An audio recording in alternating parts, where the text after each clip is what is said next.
last week. But you might have to read I would it. about Lane A, but I didn't want to do last week, I think, so I just didn't do it in Lane C instead. I'm out that day.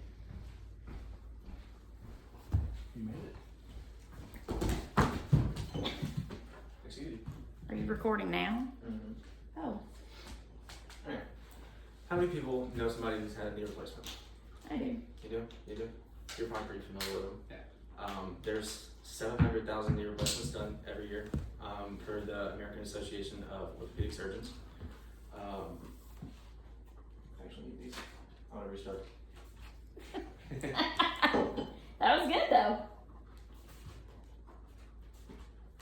Shucks, just need to know the right order.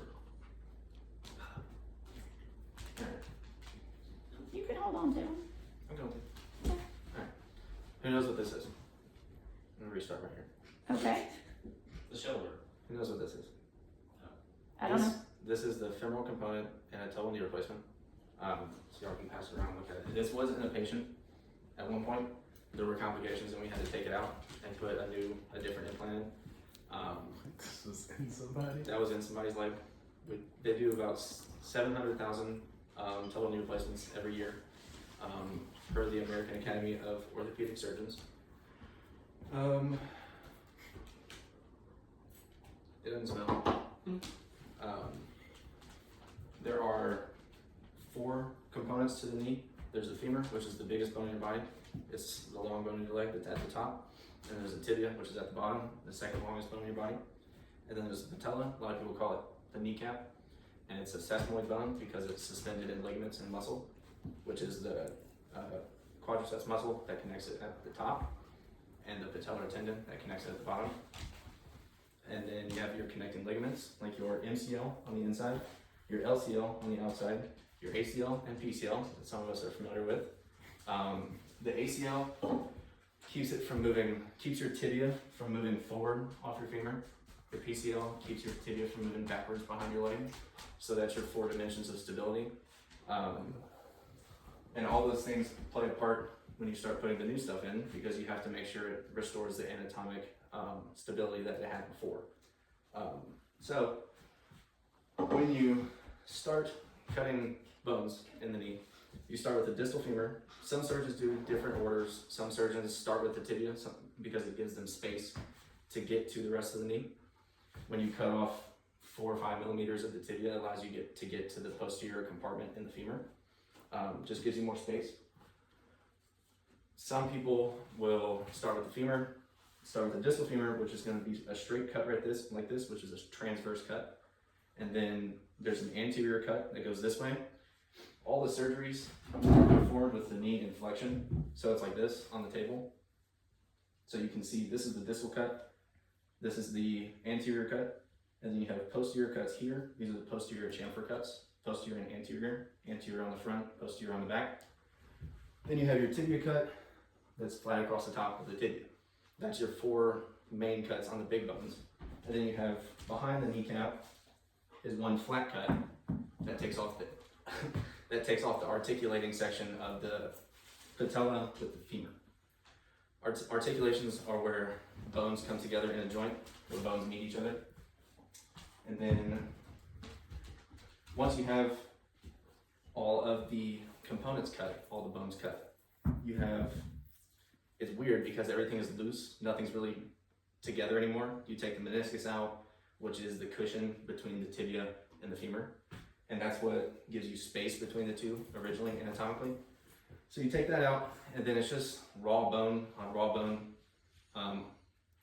The porous bone, not the cancellous bone, which is not as hard as the outside bone, the periosteum. Once you have all the cut, you start doing bone cement, which is polymethyl methacrylate, which is just a fun word to say. And it gets really hot. You mix it up and it starts to get really hot, and you put it in a gun it works like a caulk gun.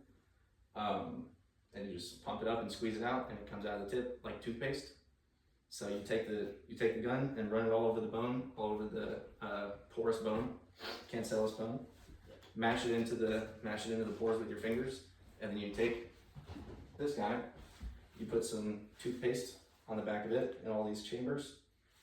You put it on the bottom of the bone right there, here, and you start hitting it with a mallet and an impactor, and that's how you make sure that it doesn't fall off, because it gets tight. It's meant to be tight because it's cut within degrees of a millimeter. That's how precise it is.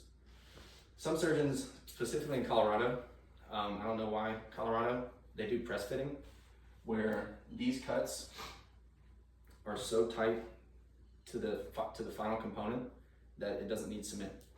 So the cuts are so precise that they can just hammer it on and it fits on it, it doesn't fall off, and then the bone grows into the component itself, instead of the bone cement being connected to the component.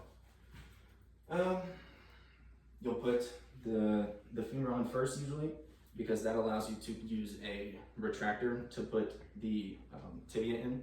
It allows you to put a retractor right here and push the tibia out so you can get to the top of it. And that gives you space, and that's also why you have to take your ACL out. You take the ACL out when you're cleaning all the bone out, and that allows you to be able to move the tibia forward and pull the femur up so you can get into posterior chambers. So after you have the tibia in, you have this thing called a polyethylene spacer that also supplies an artificial ACL. It has a little knob on top of it that fits in this notch. It fits in here, and that's what keeps it from pulling forward and back out of the knee joint. Once you have that new polyethylene component in the middle between the tibia and the femur.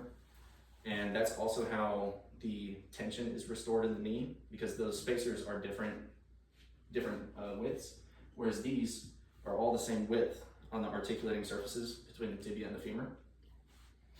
The spacer makes up for that gap where you cut off the bone and the meniscus.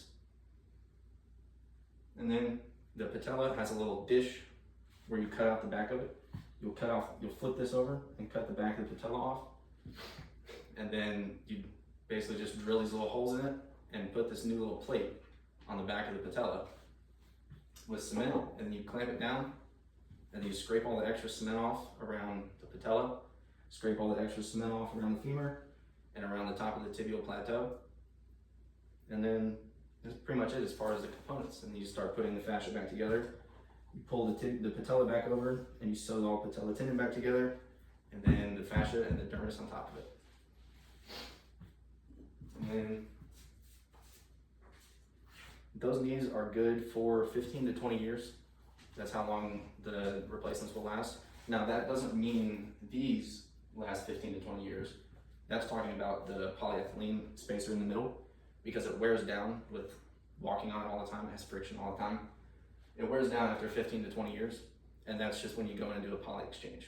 So that's just opening up the same compartment that you had before, swapping out the poly, popping a new one in, closing it back up, and then it's another knee for 20 years.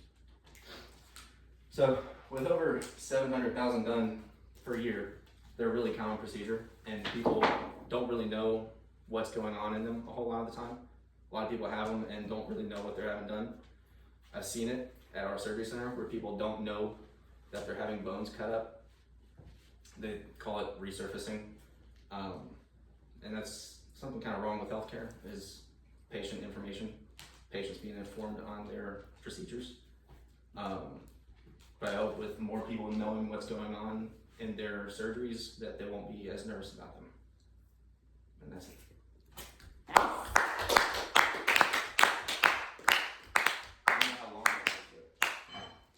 That's how long it's supposed to be. What is wrong with you?